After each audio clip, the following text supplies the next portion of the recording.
Before Yvonne De Carlo graced TV screens as the iconic vampire Lily in the Munsters, she was one of Hollywood's most glamorous stars. Her blue eyes and dark hair gave her a look that made producers scream, but their treatment of her was also scream-worthy. Her personal life, meanwhile, was a downright horror show. For years, Yvonne De Carlo believed her father was a petty crook who left town after her birth, but it wasn't until later in her life she made a scandalous revelation. Starting from her birth in September 1922 in Vancouver, Canada, Yvonne De Carlo's young life was worthy of a Hollywood drama. Her mother Marie was young and wanted a little doll more than a daughter. When she had Yvonne, nurses heard her scream on the delivery table, "I want a girl, it must be a girl, I want a dancer." Well, she got her wish, but before that happened, the family went through immense heartbreak. When Yvonne was just 3, her father William abandoned the family after doing a series of shady deals with the wrong people. As if that weren't soap opera enough, a slew of rumors claimed he had perished at sea while trying to get away. Whatever the truth, and we'll get to that later, it was no foundation to build a healthy childhood for a girl. And then her mother had to go and make it worse. Yvonne's mother Marie never lost her deep desire to watch her little girl become a star. As it turns out, Marie was right about her daughter. She was destined to be gorgeous, and had real star power. In 1940, the teenage girl won second place at the Miss Venice Beauty Contest. More than that, a talent scout who had been in the crowd urged her to audition for a chorus line part at the Earl Carroll Theatre. The theater, located on the famous Sunset Boulevard, was everything Yvonne and her mother had been looking for. But when they got to the audition, they experienced their worst nightmare. The booking agent led De Carlo and her mother to the promised audition, but it was there that De Carlo made a disturbing realization. Carroll only wanted her there so he could examine her, other assets. The proposition outraged Yvonne and her mother, and they left immediately. Sadly, her next stop was humiliating in a totally different way. Trying to stick it to Carroll and his wandering hands, De Carlo and her mother headed right over to the rival nightclub, Florentine Gardens. But this was no Hail Mary. For this situation, De Carlo tap danced in front of a ruckus crowd. Then, grossly enough, the owner of the club left her fate up to the audience, asking, "Well folks, is she in or out?" After applause and whistles, De Carlo got the role. But her troubles were just beginning, and they were about to turn dangerous. After this, De Carlo worked her way up from chorus girl to featured dancer at the Florentine Gardens. Yet, all the while, her time was running out. See, as a Canadian citizen, she was working in the US without a green card. One day, it all came crashing down. After a few months on stage, immigration caught up to her, detained her, and deported her. It was her first brush with the law. It also produced a surprising result. As it turns out, her manager at Florentine Gardens, Nils Granlund, was certain he had a rising star in his hands, and was desperate to keep De Carlo around. He wrote to the Canadian government offering to sponsor and steadily employ his protege. The plea worked, and De Carlo came back to Los Angeles by the skin of her teeth. But as her star kept rising, she began to get the wrong kind of attention.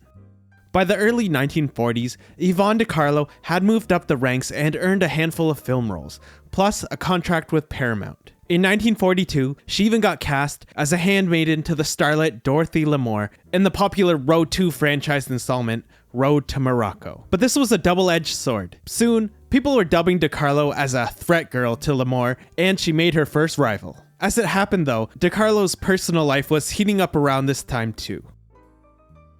Just after De Carlo signed with Paramount, she met director Billy Wilder, who was just about to make his masterpiece, Double Indemnity. The beautiful young starlet and the experienced helmsman quickly fell into a dalliance, and De Carlo described Wilder as the first love of my life. Nonetheless, she also called him the physical antithesis of my lifelong dream man. If that sounds like a shaky foundation to build a relationship on, well, it was. When De Carlo struck up her fling with Wilder, there was a dark side to their love. Wilder was actually married at the time, although he and his wife had separated. As a result, he and De Carlo occupied a small rented love shack to carry out their relationship. It couldn't have been the easiest way to love someone, and De Carlo was about to learn that the hard way. All signs pointed to the fact that Wilder was on the rebound from his marriage, but the naive De Carlo likely couldn't have predicted he would betray her as hard as he did. After a short-lived but passionate union, Wilder ended up leaving her for another up-and-coming actress, Doris Dowling. Down and out, De Carlo took the only revenge she knew how. If the best revenge is success, Yvonne De Carlo certainly achieved it. Just as she was dealing with the fallout of her relationship, the role of a lifetime came along. Producers were looking for an exotic-looking actress for the part of Salome in the upcoming film Salome, Where She Danced, and De Carlo beat out 20,000 other women for the part. Then again, there was a more scandalous side to the story. According to lore, De Carlo nabbed the role of Salome because some Royal Canadian Air Force pilots back home campaigned heavily for her, citing the starlet as one of their favorite pinup girls. The real story? De Carlo had 2 pilot friends and urged them to get their buddies on board for a little PR campaign. Yes, our girl was cunning, and it paid off. Salome, Where She Danced, turned De Carlo into a glamour girl and a bona fide, for real this time, pinup girl overnight. Although the film wasn't exactly a critical success, audience turned out in droves to see her sensual dancing on screen.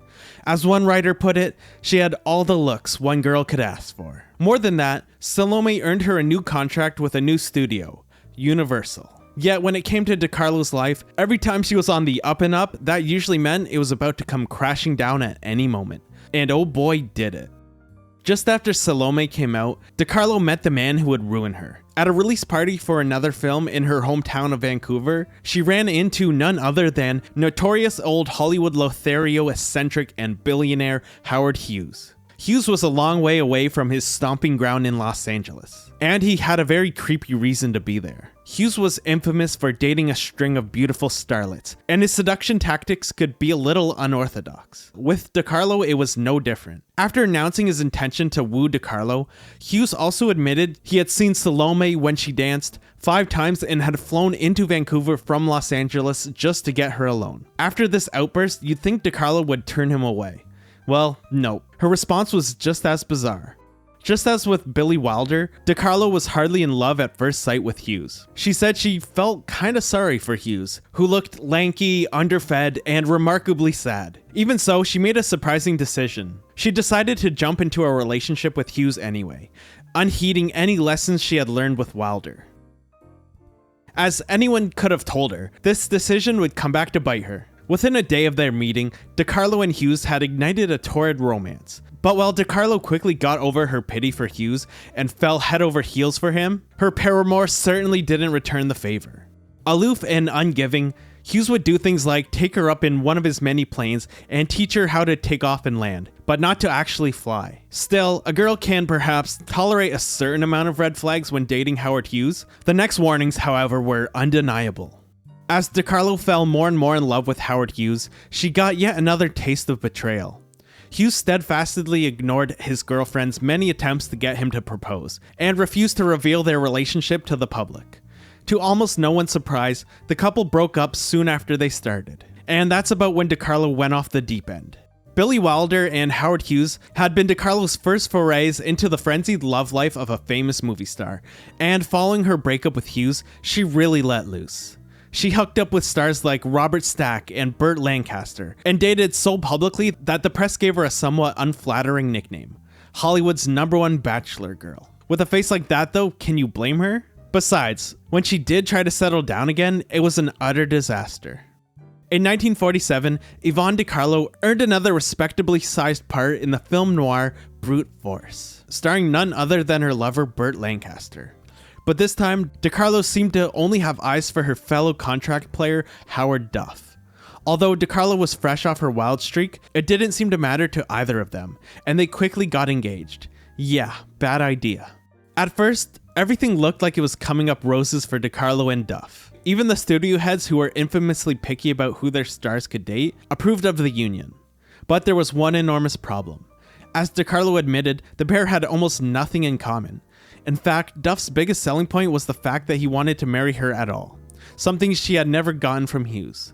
By April 1947, Duff and De Carlo were about as official as it could get, having announced their engagement and with Hollywood gossip papers awaiting their eventual nuptials. Until that is, De Carlo began noticing her husband-to-be had a very unstable habit. He was a heavy, unhealthy drinker, so much so that she had to make a gut-wrenching decision. It's embarrassing ending an engagement at any time, but ending a fairly high-profile Hollywood engagement must be excruciating. Nonetheless, that's exactly what De Carlo decided to do, calling it quits with Duff when she realized the depths of his addiction. At this time, De Carlo was making most of her money appearing in costume dramas and musicals, which often used Technicolor instead of the more serious-seeming black and white. In fact, De Carlo was so synonymous with a colorful style that for 3 years in a row, Hollywood cameramen voted her Queen of Technicolor, except there was a big issue with this.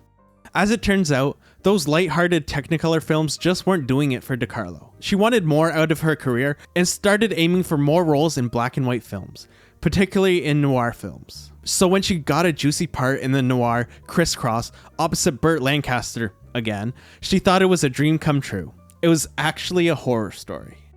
Getting a role in Crisscross had been a triumph, but before De Carlo even got to enjoy her accomplishment, she had her heart broken. Critics called her attempt at the femme fatale character uneven. Then things got worse.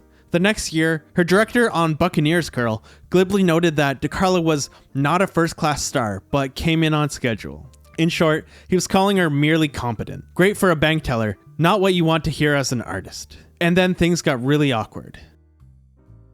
After all her efforts, De Carlo never made it as one of the great femme fatale actresses of her time. Defeated, she returned to the films she no longer enjoyed, but which were her bread and butter. It led to an excruciating moment. While playing Jane in Calamity Jane and Sam Bass, she was forced to be reunited with her ex-fiancé Howard Duff. Soon enough though, another surprise was coming her way. The late 1940s were a whirlwind time for De Carlo, and the next development didn't help matters. While filming the western The Gal Who Took the West, De Carlo did as she usually did and fell in love with one of her crewmates, this time with the burly stuntman Jock Mahoney. Once more, hoping to settle down, De Carlo accepted Mahoney's proposal, and once more, it ended in blood and tears. During her engagement to Mahoney, De Carlo found herself pregnant, and her dream of calming down her life and starting a family seemed ever nearer at hand. Sadly, her joy turned into a living nightmare. While going through her checkups, doctors found an ovarian cyst that they had to operate on, and the surgery meant she also lost the baby. After this ordeal, Mahoney might have stood by his woman. Instead, he hurt her more deeply. Perhaps the pain of losing a child was too much for Mahoney, or perhaps he wasn't as committed to the union as De Carlo wanted. Either way, the relationship went up into flames after her surgery, because, in a deja vu from her Billy Wilder years, De Carlo found out Mahoney was seeing actress Margaret Field on the side. With her life starting back from zero, the 1950s became a very dark period in De Carlo's life. Where before this point, De Carlo would often date around, she now seemed to desperately cling to any proposal that came her way. Before the middle of the 1950s, she had already been engaged twice more, once to English photographer Cornell Lucas, and once to the actor Robert Urquhart, another one of her co-stars turned exes. De Carlo claimed she was just waiting for the right man to come along, but when he did, he came in the strangest of ways. In 1955, while filming Shotgun, De Carlo happened to meet yet another stuntman, named Bob Morgan. This time though, something stopped their love in its tracks. At the time, Morgan was married with a daughter at home. De Carlo claimed that despite their mutual attraction, she didn't want to break up his union. In a matter of months though, two extraordinary circumstances would bring them together. Just after De Carlo wrapped her film, she got the offer of the decade. Renowned director Cecil B. DeMille offered her the role of Moses' wife Sephora in the epic film The Ten Commandments.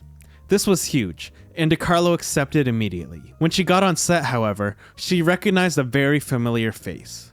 Bob Morgan, and something very big had changed. In the mere months since De Carlo and Morgan had their flirtation on the set of Shotgun, Morgan's wife had actually passed away. Now free to love, they shared an instant open attraction and tied the knot on November 21st of 1955 in the midst of filming. Yes, #1 bachelorette Yvonne De Carlo had finally made it to the altar. But that's when her problems really started.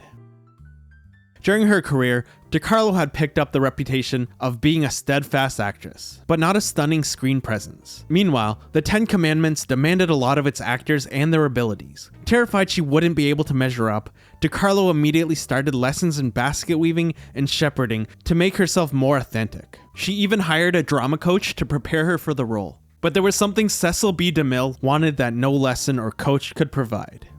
De Carlo was a Technicolor queen, partly because of her gorgeous blue eyes. But DeMille didn't have much use for them on his set. He thought, for the authenticity of the film, that they should be brown. De Carlo complained, and DeMille decided to make an exception for her. In the end though, his choice paid off. Upon the release of the successful film, everyone was buzzing that De Carlo would get a Best Supporting Actress nomination at the Oscars. Unfortunately, this is exactly when Yvonne De Carlo became her own worst enemy. Coming off the 10 Commandments, De Carlo was a happy bride with a whole lot of industry buzz behind her. Then she ruined it all for herself. When the Oscar nominations rolled around, she insisted on going up for the Best Actress category instead of Supporting Actress. Her ego did her dirty, and De Carlo ended up with no nominations at all. Unfortunately, even worse news was on the way.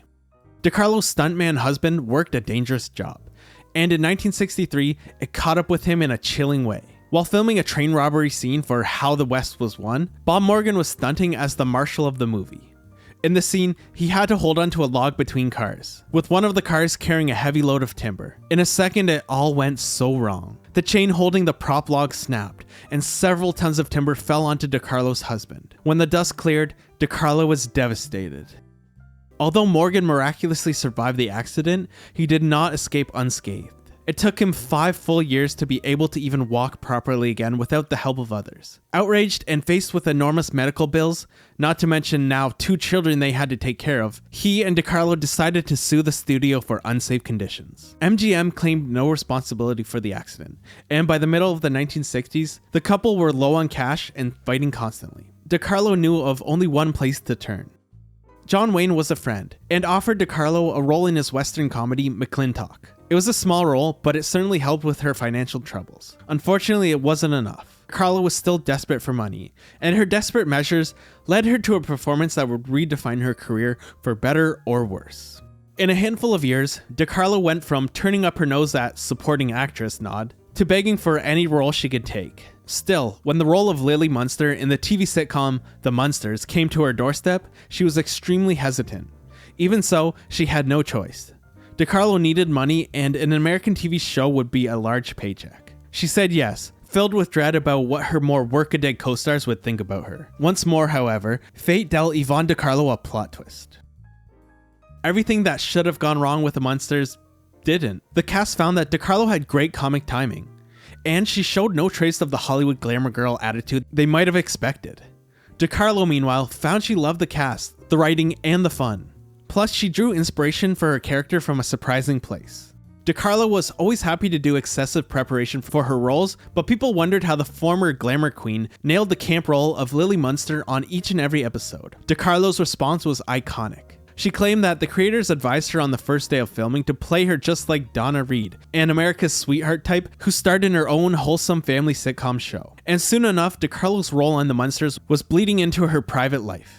While filming The Munsters, De Carlo drove a Jaguar sedan. Getting into the spirit of things, she customized her car with spooky ornaments as a tribute to the work she was doing on the spooky show. Only one problem. Fans kept stealing the ornaments as souvenirs from the actress. Yet there was one more in store for De Carlo. In case you thought playing a vampire on The Munsters buried De Carlo's career, think again. Stephen Sondheim was working on a musical called Follies, about washed-up stars facing old age, and immediately thought of De Carlo. Ouch. Well, it was actually more flattering than that. De Carlo wound up becoming a muse for one of Sondheim's hit songs. De Carlo played the role on Broadway and belted out, "I'm Still Here." Thankfully, the show was a huge success, but other parts of De Carlo's life were falling apart. During this time, De Carlo's personal life hit rock bottom. During a 1975 interview, the actress made a scandalous revelation. She'd always said her father was William Middleton, a small-time crook originally from New Zealand. Well, it turns out he wasn't her father after all. She announced all of this without giving specifics. All that she said was that her real father was Polynesian. After years of bickering about money and finding they couldn't push past the trauma of the MGM incident, De Carlo and her husband Bob Morgan filed for divorce in 1973, with De Carlo citing irreconcilable differences. With her only marriage over and done with, De Carlo started getting very talkative about her past. Very talkative. In 1987, De Carlo penned an autobiography, and she really let it all hang out. In it, she mentioned 22 lovers, many of them handsome A-list stars. But that's not all. She also wrote that she thought the conventional Hollywood types were actually brainless. After dating around, she came to realize she preferred character over looks. In fact, she decided that, listen up nerds, someone like scientist Albert Einstein would be a good match for her. At the end of her life, De Carlo's life sadly took a nosedive. Fast. In 1997, her son died suddenly, leaving her absolutely devastated. Soon after, she had a minor stroke that led her to checking into a hospital. De Carlo spent the final 9 years of her life in this institution until heart failure took her life in 2007 at the age of 84. From the small screen to the big screen and even Broadway, Yvonne De Carlo will be remembered for her stunning looks and her iconic performances. Thank you so much for watching. If you liked the video, leave a like, consider subscribing, and we'll see you next time.